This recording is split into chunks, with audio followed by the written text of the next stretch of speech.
انا ما توقعت ان العلوي يحط له 17 نقطه. عبد الرحمن سعد 0 بوينت. المباراه هذه ما كان زين. اول مره ترى اشوف انا 0 بوينت. اول مره حتى انا. لاعب مميز. ملوت الاتحاد السعودي لازم شوي يقدرون انه يساعدون فريقهم في تسجيل. عندي بلوشي يفيدني اكثر من الغيس. ما قدر انه يخترق الدفاعات اول شيء في نادي العلا. انا ودي اشوفه يلعب مع الاتحاد السعودي. شنو رايك في وجود 3 محترفين في كل فريق؟ هل يؤثر سلبا على الفريق ام ايجابا؟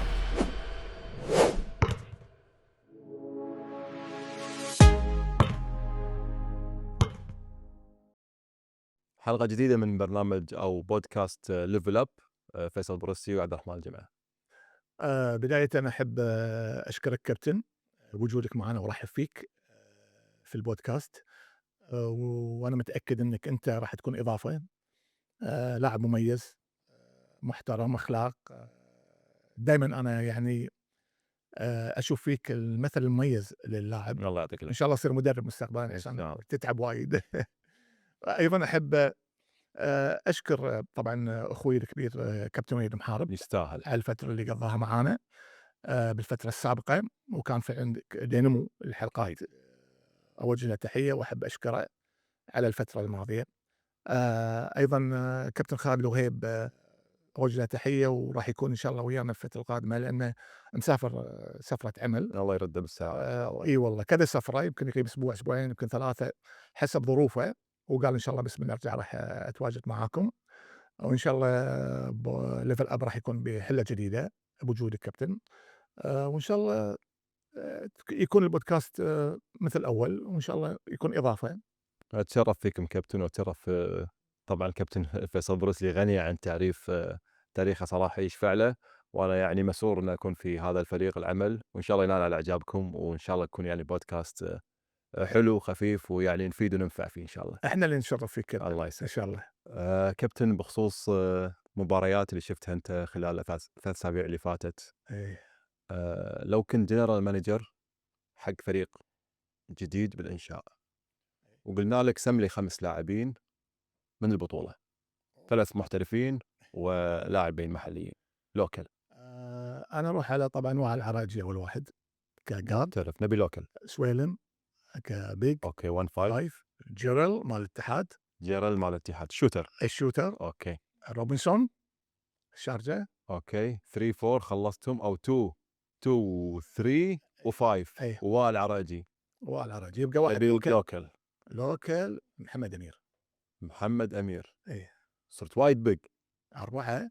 منو اخذنا احنا؟ سويلم. سويلم. روبنسون. امير. روبنسون برا. برا. اي 3. اي. وعد 2. وتو عندك شويت. هو جهنمي. يدافعون. يدافعون. ايه تلعب لا. ماتش زون. يلا. يعني انا انت فاجأتني بالسؤال إيه. عشان ما اظلم احد. ايه. اتوقع يعني كذي. باخذ البطوله اتوقع. معقول. ماضي يبين. 6 مان. احتاج طبعا قيس. رايح وايد صوب الفور إيه، فايف. علشان ابدل بين محمد امير ويا سويلم. جارد نبي نادي إيه. الكويت. نادي الكويت طيب. محمد عدنان. شكرا. انا ناطر محمد انا عدنان طبعا. ابي بوينت جارد سبورتر حق وائل العراجي. اي قاعد طالع انا مشكله ما اقدر اخذ مصطفى لانه مصطفى يعتبر محترف. عشان قتل. سعيد العجماني. سعيد عجمان. لا تبي واحد يسجل خش. عندك سجل. بدر. ذكرني اي بدر. بدر المحرق. بدر لا. هي از تو Two. هي از مور ذان. عبد الرحمن سعد العربي القطري. خش لاعب 2 مركز 2 بس انت تبي يعني Point. يمسك 1 يعني يلعب 1 يلعب.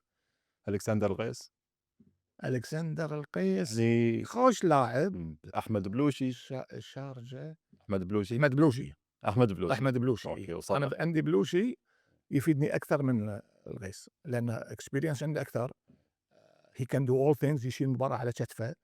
احمد بلوشي شهادتي في مجروحه. صار الفريق وائل العراجي على ال1. هذا من باري منو؟ تروح تلعب ضد ليكرز. وائل العراجي على ال1.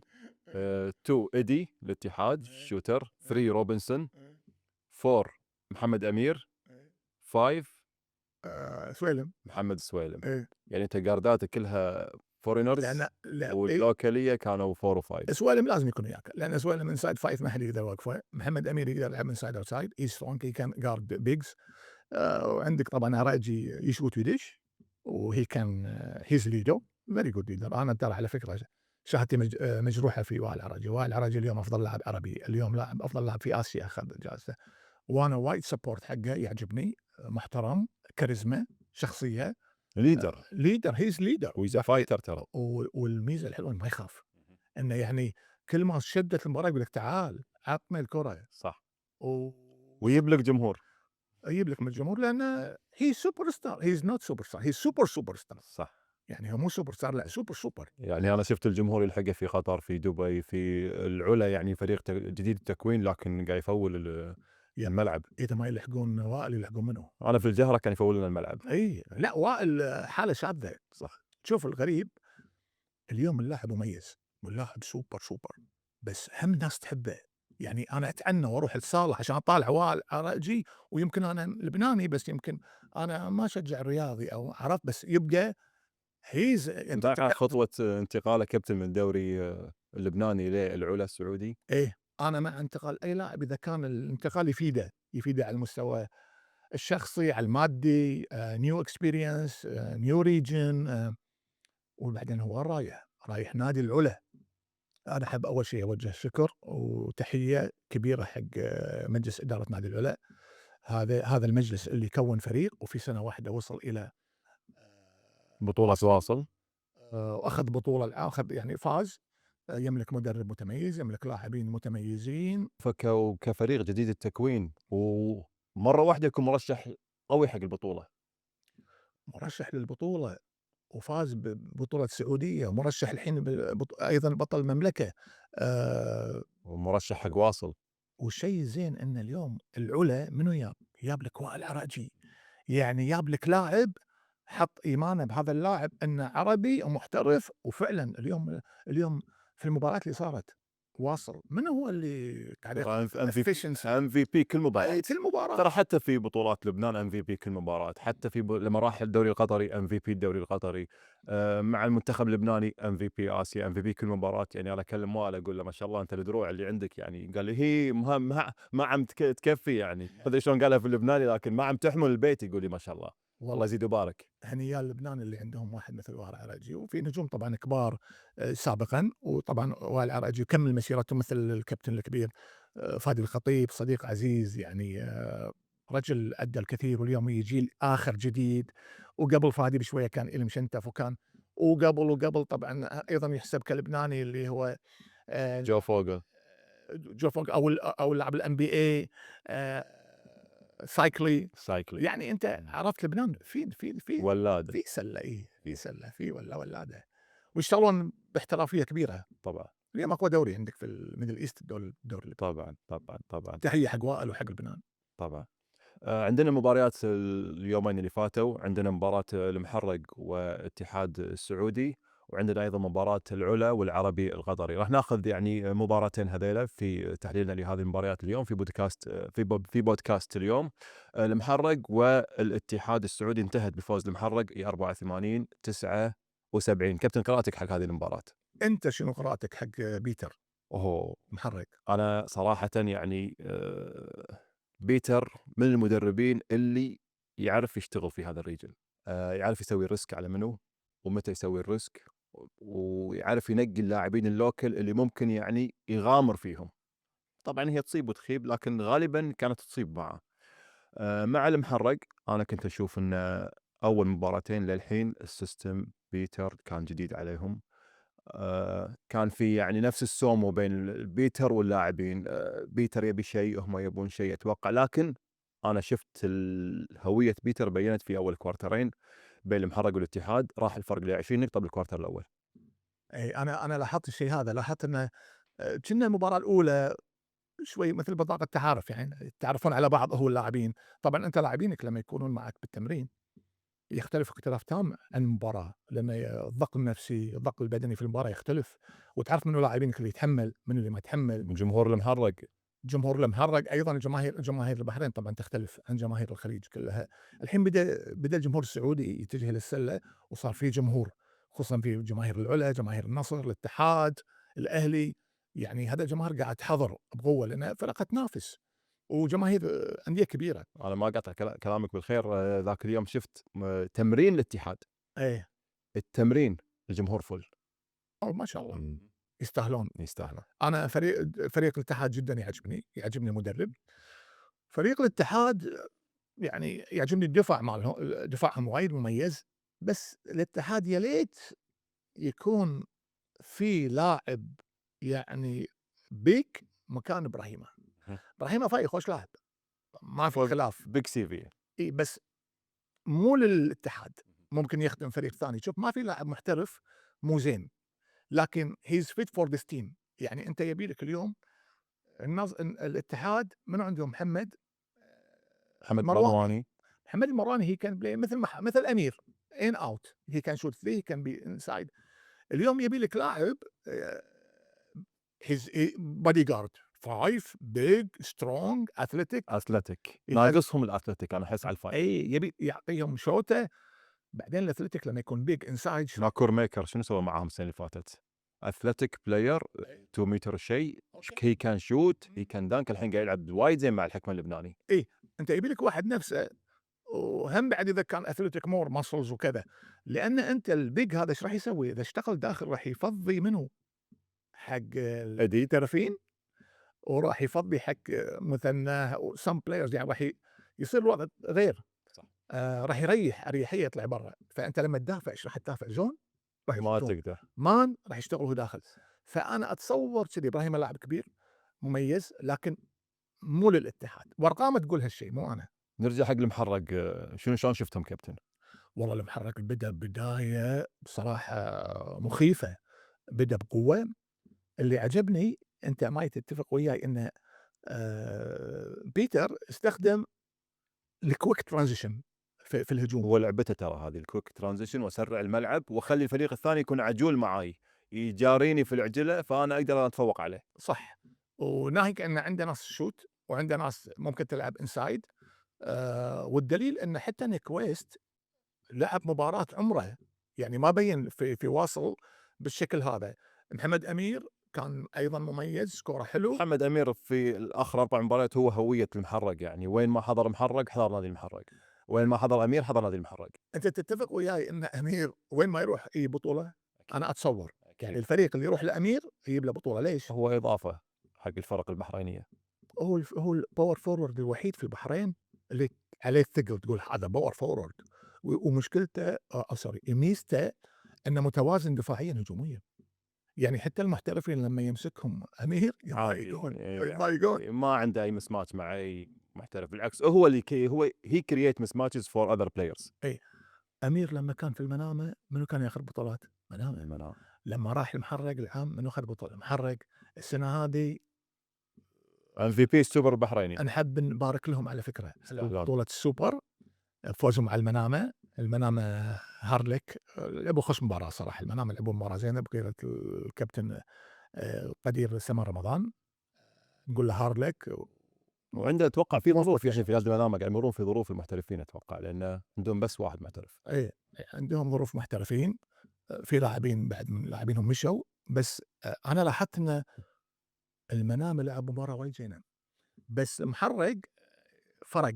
قلت لك أمير وانا اتوقع هذا فوزهم على نادي المنامه بطوله السوبر اعطتهم دافع معنوي حق مباراه الاتحاد، كانت خوش بروفا حق المباراه، دشوا بمعنويه عاليه، ونلاحظ اول كوارترين ذي جو فول باور، وصل الفرق ل 20 نقطه من اول كوارتر. أيضًا الاتحاد تأثّر كثير بغياب محمد المرواني. محمد المرواني يعني لاعب big ممتاز. وأنا نسيت بعد ترى المرواني ممكن نضيفه مع المجموعة اللي اخترناها.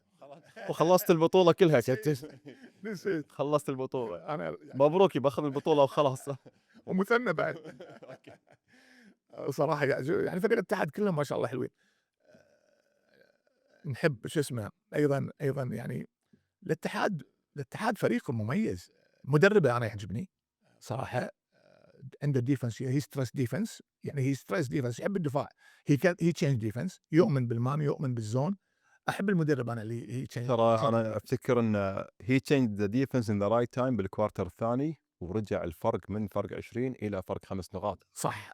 وبعدين رد مان ووصل إلى تفوق بنقطتين. عدل. يعني هو يعرف متى يختار الchanging defense ومتى أرجع في للdefense بعض المدربين إذا راح المباراة برا أرضه وراحت 20 خلاص يعني he lost his mind إنه أنا ممكن أخسر المباراة ويتشتت، لكن هو بالعكس كان controlled على الفريق، خذ تايم اوتات بوقت مثالي، غير الدفاع، بالعكس فرقوا على الفريق. ما هني يبين المدرب الزين، يعني هو مشى مع المقولة اللي تقول شنو defense first offense follow، يعني متى ما كان دفاعك زين أنت الهجوم راح يجيك، راح ييجي مع دفاعك القوي، وهو ما بدأ دفاع زين، ترى الكوارتر الأولي 30 something مسجلين عليه، ما بدأ كلش زين، والفرق هذا اللي سواه المحرك في أول كوارتر هو اللي أعطاه الفوز بالنهاية. 36 نقطة المحرق في الكوارتر الأول، 22 حق الاتحاد السعودي. لاحظت فرق يعني هذا 36 نقطة بكوارتر واحد، هذه أي، ما معقولة. وإذا تشوف الكوارترات الباقي متقاربين. 22 المحرق نعم. 22 الاتحاد 13 المحرق، أوكي. 21 الاتحاد 20 المحرق. أوكي. الكوارتر الرابع تصور كم؟ 15 14. إيه، فأيضًا هو الفرق الأولي أنا قلت لك أول كوارتر هو اللي بدأ بقوة، حافظ على النقاط اللي عنده، وأموره مشت من أروع ما يكون، سيّر المباراة. والله أنا يوم جا الاتحاد توقعت راح يطوف الاتحاد يكمل، بس كمل الtransition ماله، الرجوع والfast break سريع، يعني تعبوا ترى الاتحاد. نروح حق لاعبين المحرك كابتن كيرن روش 36 دقيقة 18 نقطة.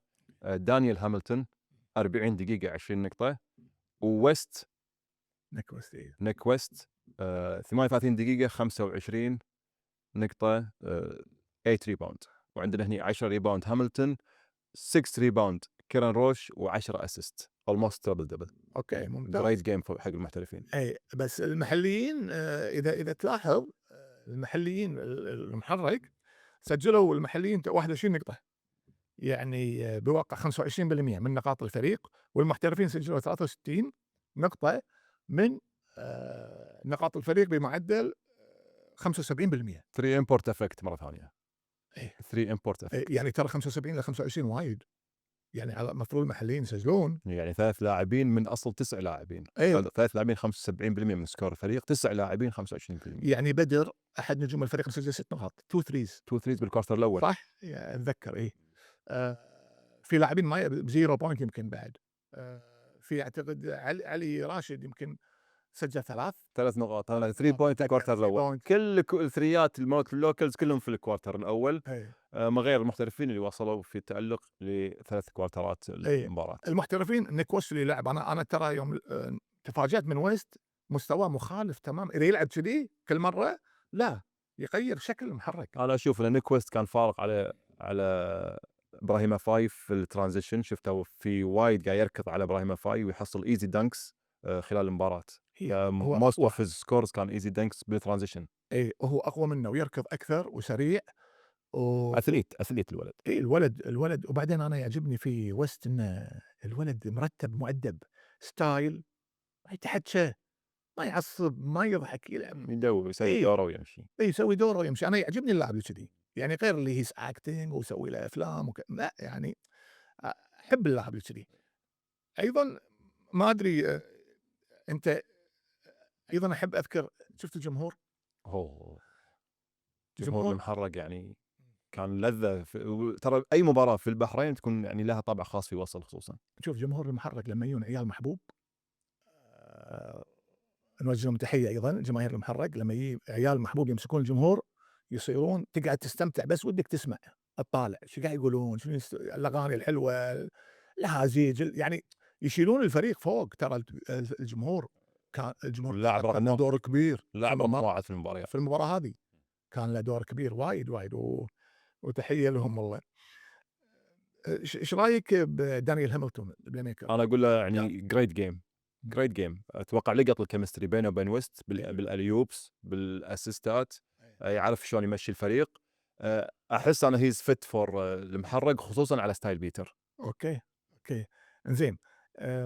الاتحاد السعودي كابتن. الاتحاد السعودي، قل لي عن الاتحاد السعودي. انا عندي تعليق والله. اي ما يصير يعني اللوكل ملوت الاتحاد السعودي لازم شوي يقدرون ان يساعدون فريقهم في التسجيل.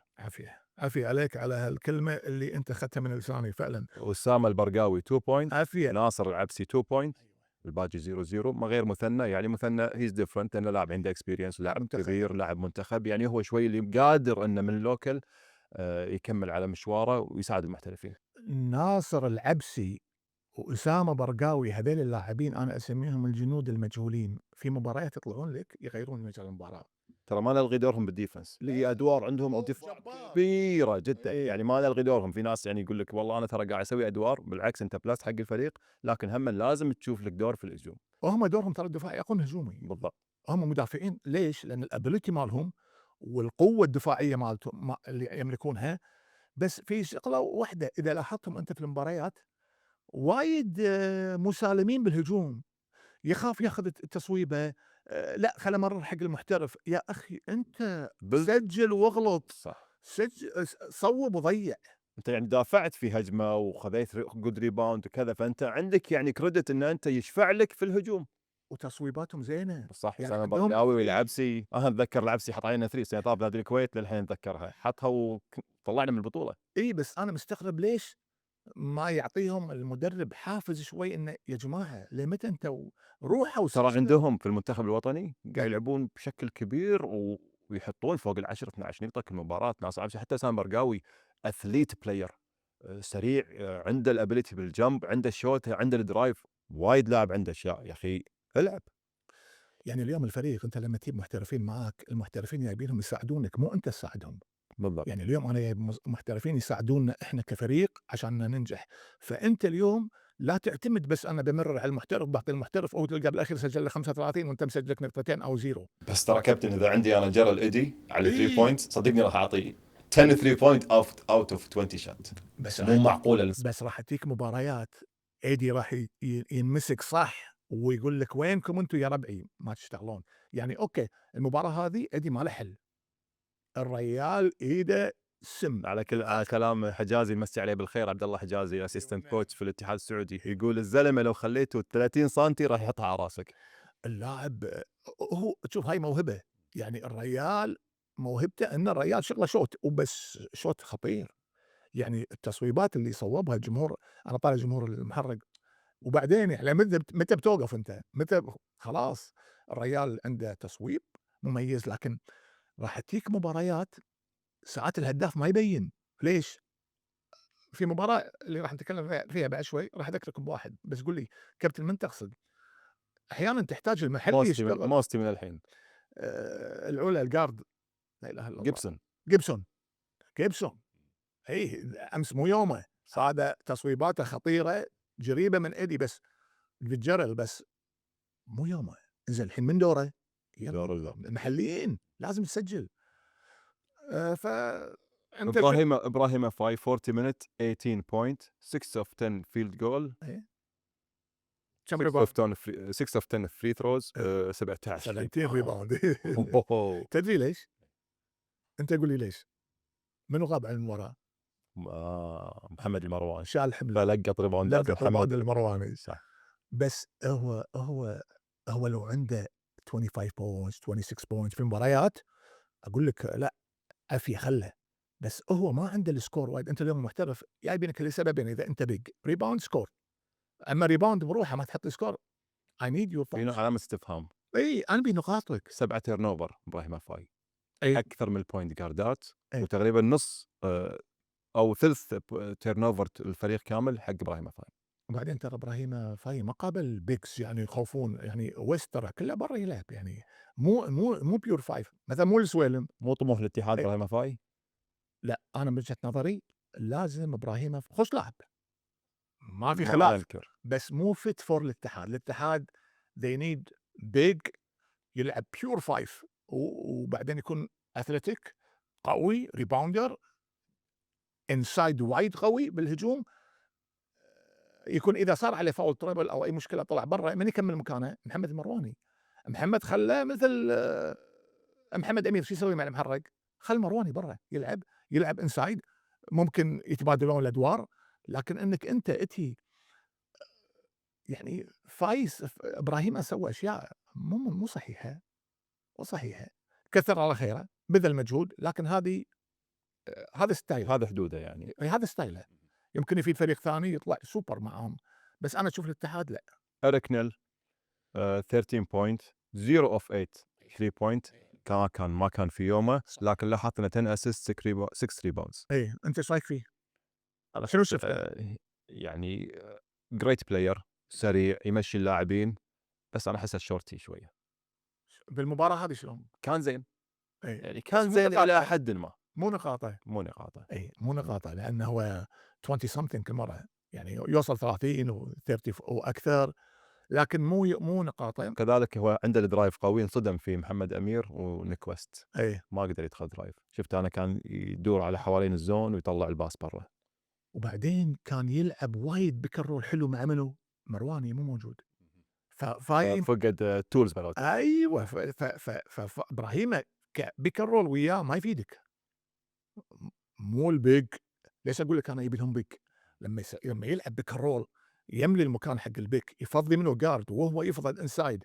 يصير لا عنده الشوت وعنده الباس وعنده البوكيت وعنده الدرايف، ايه يصير عنده حلول. انا لما اقول اثليتيك اقصد يعني جسم، ما اقصد يعني انه يخفز بس، لا اقصد هيز يعني ثقل عنده بالملعب. ابيلتيز، فيزيكال آه، ابيلتيز. هذا اللي انا اقصده. انتهت المباراة بفوز المحرق 84-79. مبروك نادي المحرق، أول فوز في هذه البطولة، وأتوقع هو يعني رجع حق البطولة. كابتن توافقني الرأي؟ انا اتمنى ان المباراه هاي تكون بدايه شراره للقادم. لعب مباراه حلوه. المدرب طبعا بيتر بين شغله، مدرب متميز بيتر يعني.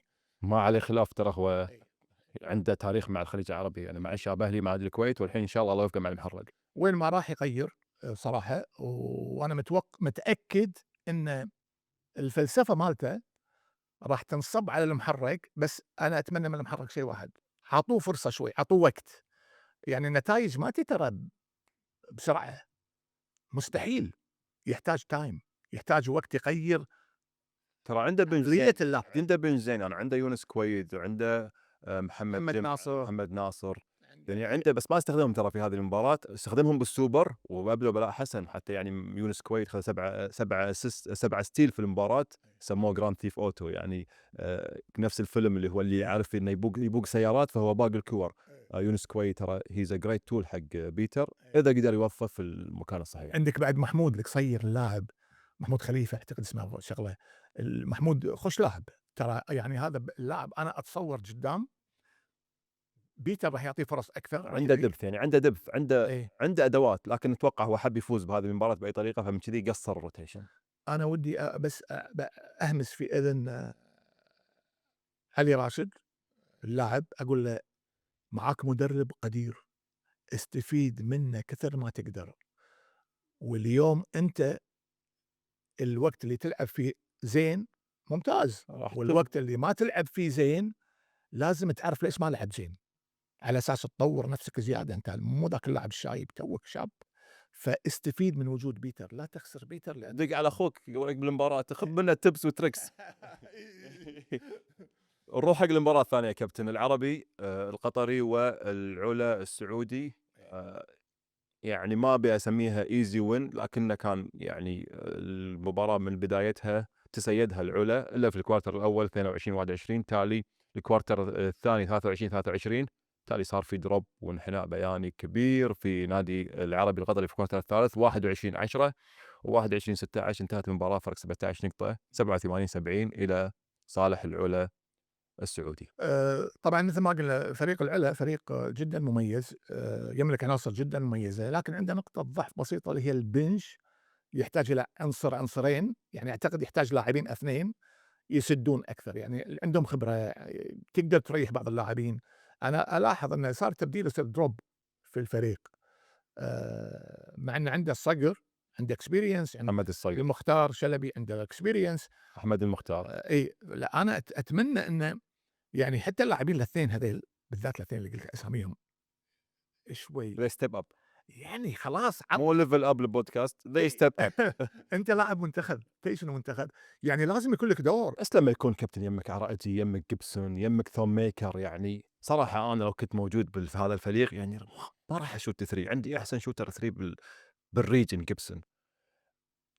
عندي أحسن penetration وMVP آسيا عراجي، عندي ex-NBA ملواكي بوكس ثوم ميكر ولاعب منتخب أستراليا وبيج CV بطل مع الرياضي، بطل البطولة هذه أصلًا هو مع الرياضي، فما تحس هذا يسبب ثقل على اللاعبين الlocal؟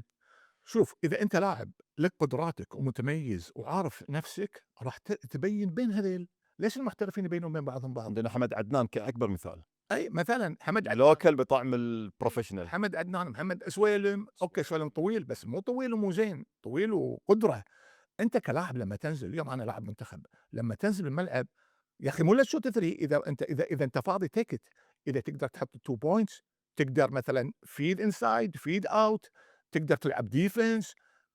أنت كلاعب الخبرة مالتك هذه ما لازم تكون بس 3 point و2 points، مو بس تعال صوّب. أنا لاحظت عبد العزيز العلوي قدر يوظف نفسه بهذه المباراة، كان هم they risk his shot إيه. لكن كل ما العراجي ياخذ penetration كان يسوي كات من البيس لاين يستلم ايزي باس من العراجي ويحط له ايزي ليب، فهي فيجر اوت هو تصرف في الحدود امكانياته، سجل 17 نقطة في هذه 17 المباراة نقطة إي. وهي كانت بيج ديفرنس، العلا فاز فرق 17. أنا ما توقعت إن العلوي يحط له 17 نقطة، لكن لعب قطعات القطع ماله جدًا مميز وقشّر له كذا كرة وائل، وائل عنده 3 صوّب 3. إنزين ليش العلاوي جاب حط 17 نقطة وليش مثلًا الصقر ما سجل السكور اللي أو اتوقع المختار؟ اي مع إنه لمّا تقارن العلاوي والصقر بالexperience والسنوات اللي لعبها فرق فيك. المختار ترى هذه اتوقع كانت مباراة يعني للنسيان حقه، إمم. انا كنت اشوفه في المباريات السابقة كان يعني يبلي بلاء اكثر وافضل، لكن اتوقع هاي المباراة للنسيان يطوي صفحتها ويفتح صفحة جديدة عشان المباراة الجاية. لازم اللاعب المحلي يا جماعة يعرف شغلة واحدة، إن لمّا تنزل الملعب أنت تنزل كلاعب تمثل الفريق وتمثل نفسك بعد، لازم أنت تشتغل، لأن المدرب إذا شافك أنت متميز والله عنده أشياء سوى كذا، سوى كذا، راح يحطك في باله. وبعدين كسكاوتنج في فرق ثانية راح يعرفون ان مثلا اللاعبين اللوكل مو انفولفد مع الفريق، فيقول لك انا اقط ثقلي كله على المحترفين وانت ما راح تصير انفولف، يعني راح تاثر على فريقك بالنهايه. أنا باجاوبك بمثل، أنت قلت لي يعني إذا أنا باشوف يمي فلان وفلان وفلان وفلان، حلو، العلاوي كم سجل؟ 17 نقطة أخذ سكور منو؟ اللوكلز كلهم. لأ، أخذ سكور جيبسون، اها جيبسون صح، كم سجل؟ سجل 9 نقاط. أوكي. اقلبها العكس، ممكن جيبسون يكون 17 و9 بس هو ايش سوى؟ ذي ستيب اب اليوم من اللي برز أكثر بيّن أكثر جيبسون والّا العلاوي؟ العلاوي طبعا. أنا أبي أوصل للنقطة هذه، مهم. أبي أوصل إنه يا جماعة لازم اللاعب المحلي يلعب، العب مع المحترفين، يعني وائل عراجي مو هداف؟ هداف وسوبر أحد أفضل اللاعبين، أحسن لاعب في آسيا أوكي، هذا اللاعب ليش يمرر حق العلاوي وخلى العلاوي يسجل سكورات ليش؟ لأنه لاعب أول عنده شيء فيجن عالي، عنده vision عالي، عنده ثقة بنفسه إنه مو بس أنا اللي ألعب، لأ ألعب. وبعدين لما يلاعب كابتن عفوا لما لاعبك انا الهلب سايد خلاص راح يصير بين البينين، ما راح يبقى هذا حط عليه سكور كل ساعه، فوالع رجل راح يحصل شوتات اكثر. وليش وائل عراجي وثق في العلاوي؟ سجلهم. عرفت ليش؟ فأنت اثبت وجودك عشان المحترف يحترمك زيادة، أما لا تكون أنت مجرد سلك كهربائي، يعني مجرد توصّل كهربا، توصّل كرات، لأ، هذا مو زين. ثوم ميكر 21 نقطة، أحسن مباراة 9 ريباوند، يعني طبعًا أحسن مباراة ضد كيكن وضد السايز مال العربي. سجّل 5 3 بوينتس صح؟ صح، 5 3 5 من بوينتس 11 أي مو شوية 50% على تقريبًا. الbig هذا الجسم. أنت تحس ميكر يخدم العلا؟ طبعًا ممتاز. ميكر يخدم أي أي فريق، فريق أي يخدم. فريق يعني أنت تتكلم ترين 11 وأثليت بلاير وbig experience يشوت برا يلعب داخل، كافي إنه يعني لمن يروح الدنك كابتن يهز الملعب كامل فيرفع معنويات فريقه. الحلو فيه إنه متوازن بالهجوم والدفاع، يعني عنده هجوم أوكي معقول حلو، وعنده دفاع يخلّيك أنت لمّا تدش تحسب له ألف حساب لأنه راح يسوي لك بلاك شات. وحتى بوجوده مع جيبسون الكيمستري مال جيبسون ووائل، ترى إمم. جيبسون ووائل يعني they take a lot of attempts إيه. ويعني they're ball huggers على قولتهم نسميهم احنا، يعني يحبون الكرة، لكن جيبسون ثوم ميكر متأقلم مع هذا السيستم وقاعد يؤدي دوره بزيادة وهي از بوزيتيف في كل مرحلة. والله أنا أشوف إنه يعني فريق العلا بأمانة عفي على الإدارة هذه اللي سوت فريق مثل هذا، وبسرعة أخذت بطولات وإن شاء الله يستمرون، وأنا وأنا متأكد إن الحين الإدارة قاعدة تشوف الإكسبيرينس قدام شو نسوي؟ أكيد الموسم الجاي للبناء، أنا أتوقع لهم خلال 5 سنوات راح يصير فريق مغاير وفريق كبير. صحيح. طيب، منو عندك بعد من اللاعبين اللي أنت عجبك؟ عندنا جيبسون بس علامة استفهام في هذه المباراة. 9 نقاط، اعتمد على 3 point 2 of 8 و1 من 4 بالتوز، 3 assist 3 rebound 3 personal foul. مباراة أيضًا إيش رأيك ببدايته؟ ما نقول سيئة لكنها يعني unlucky game حق جيبسون. إيش رأيك ببدايته؟ أنا أفتكر they scout him، سووا له scouting عدل، قيدوا من أدائه، ضايقوه في شوتاته كانت كلها tough، أوكي. ما توفق فيها، طلع من أجواء المباراة مبكر زين، العلا المحترفين سجلوا 48 نقطة نعم من 87، نص السكور. والمحليين 39 من 87، يعني النسبة كانت 55 ل45. ممتاز. بيرفكت. إيه. في نقطة علامة استفهام كابتن عبد الرحمن، إذا تلاحظ بالإحصائية تشوف عدد الفاول شوت بالفريقين، شد ما في free throws، ما في free throws. كم 4 ب4 4 من 4. إيه. هذا حاطين 4 ب4، العلا حاط 4 ب4، والعربي حاطين 4 من 6. نعم. يعني ما في التحامات داخل، يعني ما في دفاع، ما في foul troubles. أيوه، ما في دفاع قوي. وإذا تلاحظ الفاولات، فاولين فاولين بدون أي فاول، يعني معناته شنو؟ معناته ثوم ميكر مسكر الحلق بالبلوك شوت، هذه خاصين منها. العربي القطري قاعد يسيف فاولاته، وانا شفت شورت بنش، ترى شورت بنش قاعد يسيفون فاولاتهم باكبر قدر من الامكان. أنت بعد ذكرتني بنقطة مهمة، الله يعين كابتن حاتم مملوك، نوجه له تحية، مدرب متميز جدًا، وعنده طبعًا chemistry كبير مع فريق العربي. كابتن حاتم الله يعينه من أي ناحية، عنده 10 لاعبين اللي لعبوا 7. 7. زين، شلون بيوزع الجهد مع ال7؟ وعلم الدين كيكونوفيتش من مجابل لا برجين، سويلم، توين تاورز. اي سويلم وثون ميكر. زين، وادى ترى اداء جبار. كم سكور مسجل؟ 18 نقطة، 9 من 20 اتمب. يعني ترى لعب مباراة عمره، لكن بروحه ما يسوي شيء. هذه 5 مباريات باك تو باك 40 دقيقة. ترى صعب محترف بيج يلعب 40 دقيقة. he know how to use his minutes و he know how to use his fouls ودبل again. والله يعني هذا يفيد وايد الاتحاد. ترى كيكانوفيتش يعني كاريره حلو ترى مع الريجن هذا، في نادي الكويت حقق ما يمكن تحقيقه، في بطولة الخليج بالنهاية، مع الرياضي اللبناني حقق ما يمكن تحقيقه، وراح يبعد الحدود، خذ بطولة الدوري وخذ معهم انجازات كبيرة. مع العربي القطري انجز كثير، فهو بالريجن هذا يعني وايد كان بلس ولكي، واحنا محظوظين فيك كيكانوفيتش. انا ودي اشوفه يلعب مع الاتحاد السعودي. عجيب انسايد، هيز يعني مخه نظيف داخل، يعرف شلون يلعب، شلون يسحب الدفاع، شلون يفضي ربعه، شلون يخلي الدفاع في فاول. بيور 5. هيز بيور 5، وعنده تصويبه حلوه خفيف، يعني قريبه، ولو انها اقلي شات، بس اخترت بالنهايه يدخل بالنهايه. هيز يعني من اللاعبين اللي، وبعدين صعب تحصل لك لاعب سنتر نجح في اي مكان يروح في المنطقه. نعم. متميز، اوروبي، بس اوروبي من اللاعبين فعلا المحترمين، اللاعبين المميزين. مصطفى راشد 35 دقيقة، 12 بوينت، لو برسنتج، لو كارير، اتوقع انه 12 نقطة، يعني مو سكور مصطفى راشد اللي احنا متعودين عليه. انت تتوقع ليش؟ ما قدر انه يخترق الدفاعات اول شيء في نادي العلا، كذلك ما شوتاته ما مشت وياه اليوم هذا. انا اتصور مدرب العلا، يعني اتصور الكابتن افستراتيوس كوكوليكيدس، اعتقد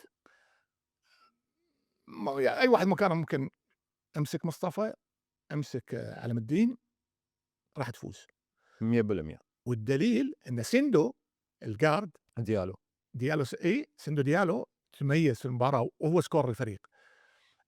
عندك خبر ان مصطفى من اي دقيقه وقف عن تسجيل لاخر المباراه؟ ما شفت، ما لاحظت. من الدقيقه 6 من الكوارتر الثاني إلى نهاية المباراة ما سجل ولا نقطة، عجيب. سجل 12 نقطة السكور ماله في أول كوارتر و6 دقايق. معناته إنه خلّوا الكرة تروح عنده أكثر. أيوه، فعشان كذي كان الضغط عليه كبير وعلى علم الدين، حتى علم الدين السكور اللي سجله زين، بس هم يبون يودون الكنترولر مال الفريق اللي هو يغذي الفريق، هو كور الفريق. أيوه، وهو اللي يعني إذا مشى الفريق راح يمشي. خلينا نقول مفتاح السيارة، السيارة مفتاح، ما عندك مفتاح ما تمشي السيارة. 100%. فهو مسك مصطفى حجم خطورته، نزل سكوره خسر الفريق. شُفت أنا الترابات اللي على مصطفى توهق في الباصات بحكم إن السايز شوي كان أقصر من الموجودين، بالدرايف ما يقدر ثون ميكر قدامه، سويلم قدامه ما قدر ياخذ سبيس في اللعب، ال3 بوينت ما مشت، معناته يعني حد وايد من خطورته، وأتوقع إنه موستي ضد العلا راح يواجه وايد صعوبات. وأنا لاحظت بعد في أخطاء دفاعية وايد سواها في الدفاع وصار عليه سكور بالذات عن طريق العلاوي، وكان ماسكه، نعم. فكان ساعات يسهى عنه والعلاوي يحط سكور وموجود في راح نشوف كذا لقطة في الsmall details. آآ أنا شوف فريق العربي بالtransition offense والdefense بطيء.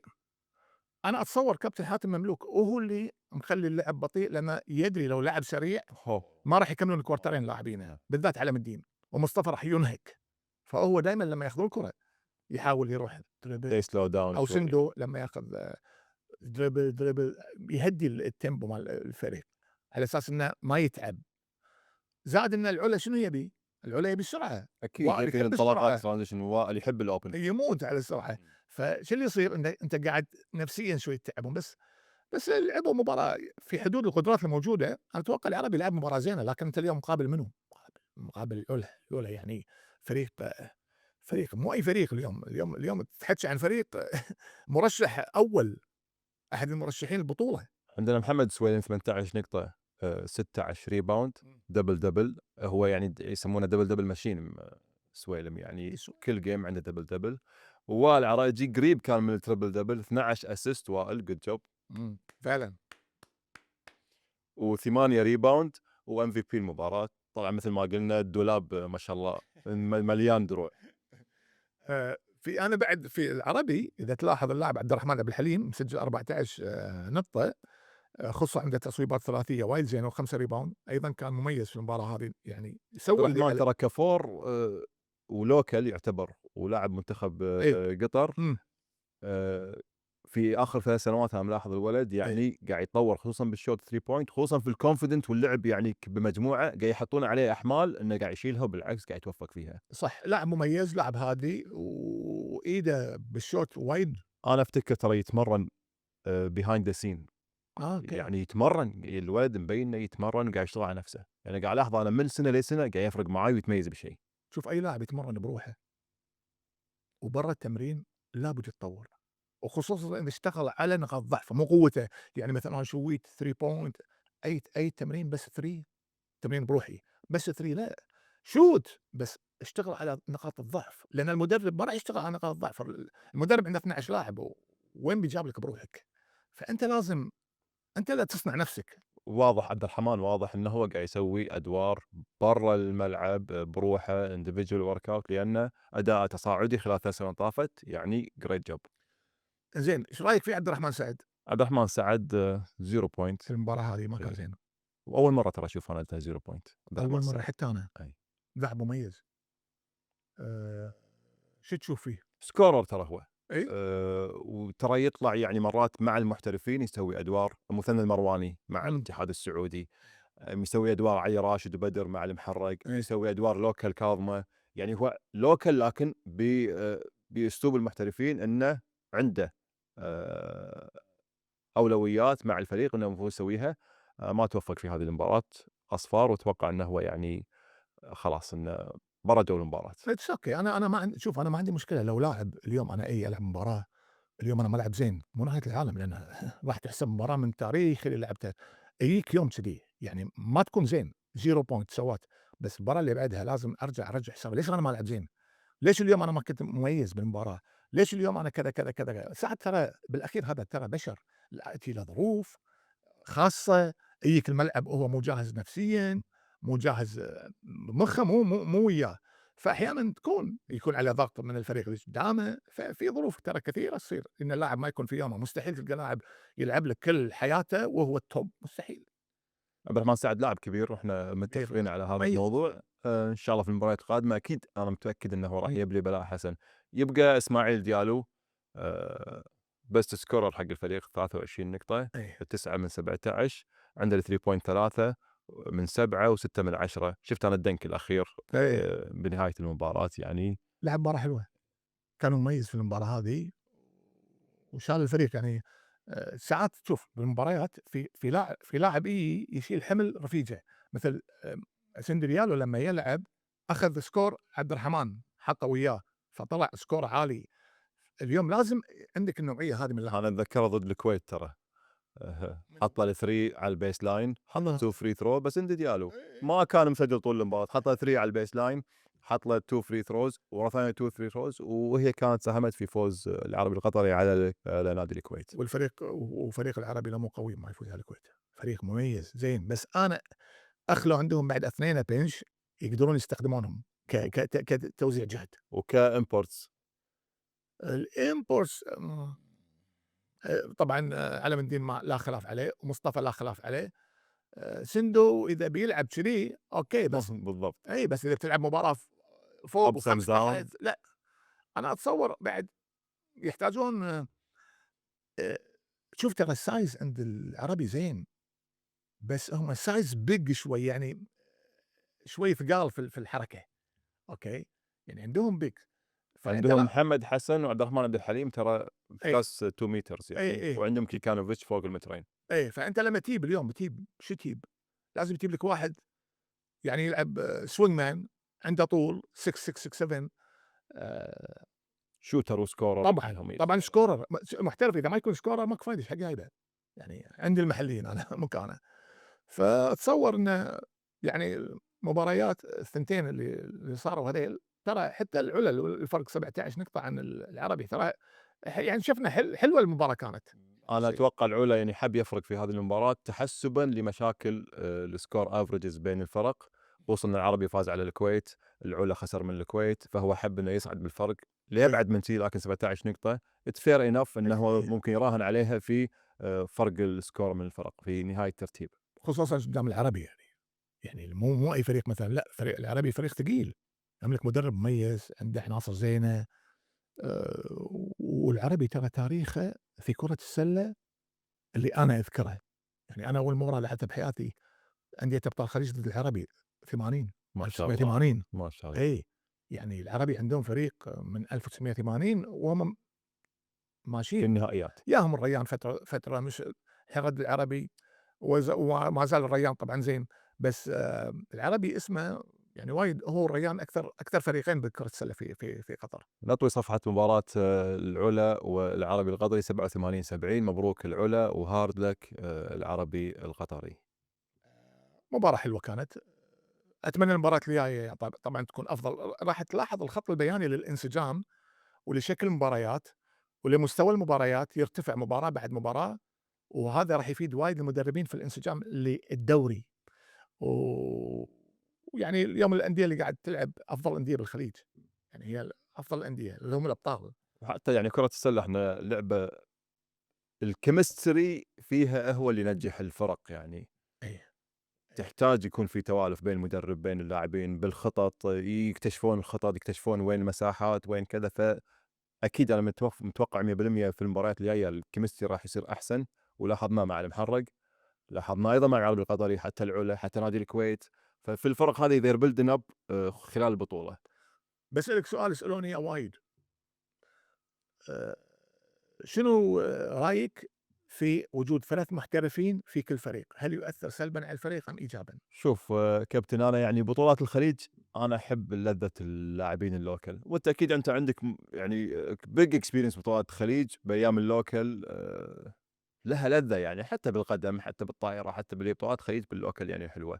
3 امبورس اتوقع انا يابوهم على اساس، او انه قرروهم على اساس افتكر انه راح تغطي الجاب ما بين زون الخليج وما بين زون ويست اسيا، انه الفرق اللبنانية أو الفرق الإيرانية يعني كانت تتغلب علينا بالسايز بالإمبورتس، فإحنا ممكن اليوم مع إن نادي الكويت يعني أبلى بلاء جميل ضد الرياضي اللبناني والحكمة اللبنانية تو غلبناهم من قبل شهرين، ففي عندنا أمثلة زينة، لكن بشكل عام 3 إمبورتس راح يخدمون فرقنا في الخليج إن هي تقدر تجاري بالتوب 8.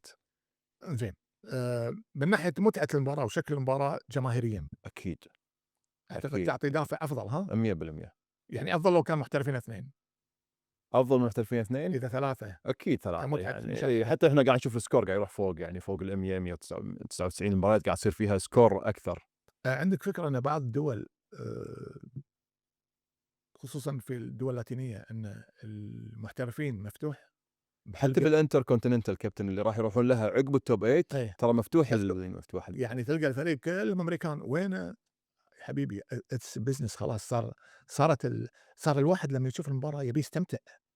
بالضبط. يعني اليوم لمّا تحط محترفين تشوف جلال أدي، تشوف وائل عرائجي، تشوف ويا من الشارجة روبنسون، تشوف واشنطن آآ وضع الغير يعني. صار بزنس ودعاية إيه. مربوط في متعة مشاهدة، صار يعني انترتينمنت. أيوه، هذا هم يبحثون ترى الاتحاد الآسيوي الفيفا هم يبحثون عن كذي، يعني يبحثون إحنا ممكن عن نتوقع إنه راح تكون نفس اليوروليج 12 لاعب 12 محترف مهما سووا بالمستقبل. مهما سووا وصل بطولة وصل على هالقرار على غرار توجه هذا. اليوروليج. أي. وأنا أتصور إنه وايد زينة، والأجمل إنه غيّروا وسووها ذهاب وإياب. أول في مكان واحد تجمع. لو تجيك إصابة تتأذى، لأ هذه حلوة، يعني السفر رايح أصلًا طلعتك بالسفرة بالطيارة هو انسجام بين اللاعبين نعم. نفسيًا. واكسبيرينس إيه. لا، لا، شيء يعني مرتب، يعني أنا حبيت واد خليج، خصوصًا أنا لعبت فيها يعني السنتين اللي فاتوا إيه. مع كاظم نادي الكويت، يعني كانت تجربة وايد مميزة، روحتك ورجعتك والفندق والتمارين الصبح والمباراة وبعد ترتيب المباراة، بعد المباراة سواء الفوز والخسارة يعني، وأنت كابتن طبعًا أكيد أخبر مني في هذه المواضيع. إن شاء الله الله يوفق الفرق، نشوف مباريات أجمل وأحلى. طبعًا أول مباراتين 3 لابد يصير يعني المدربين شوي يعدون يجمعون أوراقهم، يشوفون إيش اللي صار، ثقتي في بعض اللاعبين لأ مو كذي، ثقتي في اللاعب كذا، كذا، المحترف لأ أغيره والّا ما أغيره. ففي أوراق تُحسب وفي أوراق عند المدربين قاعدين يت ي ي يشوفونها، خصوصًا إنه يقيس على أيضًا الدوري المحلي. وترى كابتن ترى في عدد محدود حق المحترفين، يعني أنت ما يصير تبدل خلال نهاية طول البطولة، لك أتوقع 5 أو 6 محترفين تبدلهم إيه. لنهاية البطولة، هذه أتوقع تأثر منها السنة اللي طافت نادي الاتحاد السعودي عقب ما تعور ماكور ميكر، صار عندهم limitation في المحترفين، وايد بدلوا؟ ما وايد بدلوا خلال البطولة، فراحوا التوب 8 غالبًا في محترفين 2 بس، أوكي، أوكي، فأتوقع على الكل their hold their horses إنه ناطرين ما منو نبدل في الجولات الجاية، أتوقع في مفاجآت محترفين. أوكي، أوكي. إذا شوف الدوري البحريني الحين لمّا لعبوا السوبر محترف واحد كان صح؟ 1 +1 +1. أوكي، يعني لعب وين كمحلي؟ منو لعب ويست ويست ولعب دانيال هامilton. لأ مو دانيال مو دانيال. ما دانيال ما لعب. ما لعب دانيال. يعني دايمًا عرفت دانيال ما لعب. إي، أوكي، فهم بعد إي هذه هذه مشكلة. ربكة. يقول لك محترف مثلًا إي ليش المدرب اختار روش، ليش ما اختارني أنا؟ صح هم مشكلة. فعلًا. إن شاء الله نشوف مباريات أيضًا في واصل مميزة. وإن شاء الله. عندنا الحين فقرة small details راح نشرح فيها بعض الأمور الفنية من مباراة المحرق البحريني والاتحاد السعودي. تفضل كابتن فيصل. نشوف الكرة هني.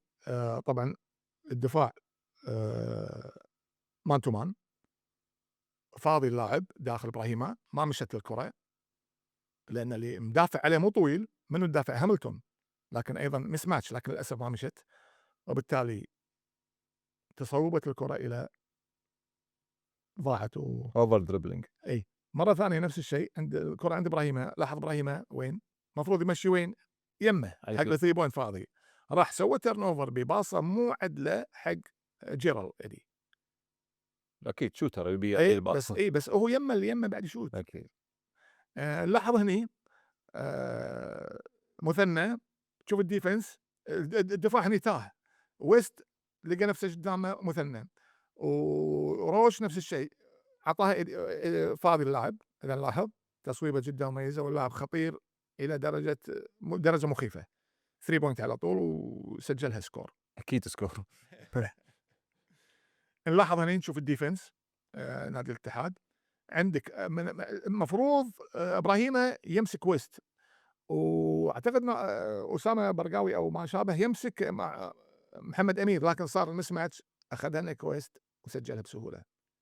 ايضا جريت هاي لو يعني خوش ريدي. اي هني عندنا تشوف ويست يركض، تشوف ابراهيمه فاي قاعد يركض ما يدري ايش القصه، ويست جاي لا ما زال معطي ويست ظهره وقاعد يطالع الكره. اوكي لاحظ ويست شلون قطع الى السله واخذ كره جميله وسجلها طالع. ابراهيم ما يدري عنه. نفس الشيء هني لاحظ اوبن شات ما حد وياه فاضي. هذه ترى بريد اند بتر حق بيتر ترانزيشن 3 بوينتس. اي لاحظ هني الدفاع وين يا الجارد طالع وين هد بدر جاسم اللي هو مصوب مميز ويا عطى ظهره، وبالتالي لما تلف عشان تروح له صعوبه كبيره لان بدر يشوت وخذها شوته بكل راحه وفي مسافه مرتاح انه يشوت منها، وبالتالي صوب الكره وسكور لانه ما يصير تعطي اللاعب ظهرك. وعندك ابراهيم فاي مغطي اوريدي. اي هني نفس الشيء نلاحظ كارون روش، بنلاحظ ايضا تحت انسايد. شوف ايش اللي راح يصير حاليا. نفس الشيء اوبن كارون روش ما يدري ماسك منو، تايه ما كان في الوقت ماسكه ما حق كان منتبه كلش. اساسا ساهي كات من البيس لاين وايزي لاي. وايزي ليم. يعني اخطاء بسيطه جدا المفروض ما تصير. لاحظ شلون هاملتون راح دانيال هاملتون راح ياخذ الكره ويروح ما في ولا لاعب من الاتحاد قدر حتى يوقفه. لاحظ دربل دربل دربل. حتى ابراهيم فاي طالع لازم يكون هو تحت الخط الوهمي مال الكره، راح دانيال وهو صار بطيء ما حتى حاول يروح. قاعد يهرول شو صار ابراهيم فاي لا، ورم، لا. المفروض رم بروتكتر يعني يكون اول واحد. وهم يود ويست ايش تبي بويست انت روح حمي السله تحت. لاحظ دخول، وايضا حتى مثنى ما يساعد لا ظل ويا محمود. ايش تبي محمود؟ ترى جود سوري محمد امير. جود سيلينج من امير. اي شوال السيل. اي بس هو صار انه يوقف ويا محمد امير المفروض تي. لاحظ اني الترانزيشن اوفنس اخذ الكره محمد ناصر. لاحظ الاثنين اللاعبين تاخير اللاعبين في الترانزيشن ديفنس لما تطلع الكره. لاحظ صاروا 4 لاعبين على 3 هني. لاحظ 4 احمر 3 اصفر. لاحظ الحين جايين بعد اللي جايهم الخامس صاروا 5 على 3 والاثنين للحين متاخرين ما وصلوا. لاحظ صاروا 5 الحين على 3. الترانزيشن ديفنس ضعيف بالطريقه هذه. شلون تفوز انت اذا ما تدافع؟ لاحظ توهم الحين وصلوا مثنى بس مبروك هذه سكور خلاص. خلاص انك ويست يعني باص بالوينجز اوريدي يو هاف باص مس ماتش تحت وفاضي اساسا. اذا لاحظ هني دنك كم دنك. لاحظ هني شلون الدفاع اللي ماسك ويست. لاحظ فوق الجاردات الاثنين في 2 3 زون.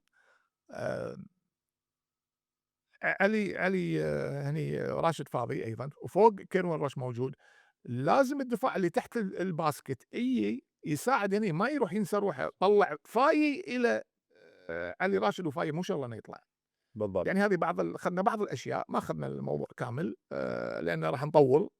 اخذنا بعض الاخطاء اللي كانت كفيله بان نزيد نقاط الفريق الثاني. بالضبط. ودائما احنا ترى في سمول ديتيلز نحط حق الخاسر اكثر، يعني انه ليش خسر مثلا تزعل الخاسر كذي تخليه يتحسف يقول خليني عشان مره ثانيه يفوز. نعم. ترى يعني كرة سلة بوينت اوف 5 سكند تأخيره ممكن يخسرك مباراة كاملة. طبعا انت اليوم تتكلم عن ان اذا انت ما تصلح اخطائك وما تتعلم من اخطائك، يعني الفيديو يشرح لك اشياء كثيره. انا دائما وايد احترم المدرب اللي يستخدم الفيديو والاخطاء يطلع اللاعب. اليوم شلون انت تطور نفسك كلاعب لما تشوف اخطائك وتعدل منها. تلقى مباراه بعد مباراه بعد مباراه موسم بعد موسم اخطائك تنزل 100%. اي والله. في فقرة سمول ديتيلز مباراة العربي القطري والعلا السعودي. نشوف هني وائل العراجي النجم الكبير. نشوف مصطفى راشد طبعا ساهي عن المان ماله اللي هو العلاوي تحت، ولاعب الباص تمريره جدا مميزه كاسيست جميل للقاطع من البيس لاين اللي هو العلاوي. استلم الكره من ظهر اللاعبين وبالتالي سجل حطها سكور بالريفرس ليب حلوه. هني ايضا لاحظ عبد الحليم ماسك محمد سويلم. لاحظ سويلم شلون انت ليش لاصق فيه من هني والكره على الجانب راح ياكلك بجسمه. راح ياكلك بجسمه. اي ما في حتى دفاع قوي. نروح هني على اللاعب كيكا عند الكره. لاحظ شلون جيبسون شلون مدافع على الكرة تحت، شلون أنت مدافع على مصطفى بالطريقة هذه. لاحظ الكات انسايد وشلون تدافع عليه بطريقة خاطئة. مصطفى راح سجل سكور وما قدر حتى. جريت اسيست كيكا اوروبي. ونايس كات. هني وائل عراجي طالع كيكا وطالع اللاعب عبد الحليم، الاثنين هذيل طبعا طاف راح اثنينهم ما قدروا يوقفون. وائل دخل مع انه اقصر منهم وسجل كرة سهلة. لاحظ هني تحت ايضا مصطفى نفس الفيلم اللي صار قبل شوية مع العلاوي. طالع العلاوي شلون يقتنص الفرصة بحيث 100% يقطع تحت السلة. نفس الشيء مصطفى ما لاحظه او سهى عنه، قطع تحت السلة واخذ الكرة بكل سهولة سجلها بدون اي ونفس الريفيرس ليا بس بهذه برا باليسار. اي نلاحظ هني العلاوي ايضا. شوف مصطفى الدفاع مصطفى وياه. مصطفى لما يلعب العلاوي الكرة حق ثون ميكر راح سوى تراب بس نسى انه لاحظ سوى تراب ونسى المان ماله.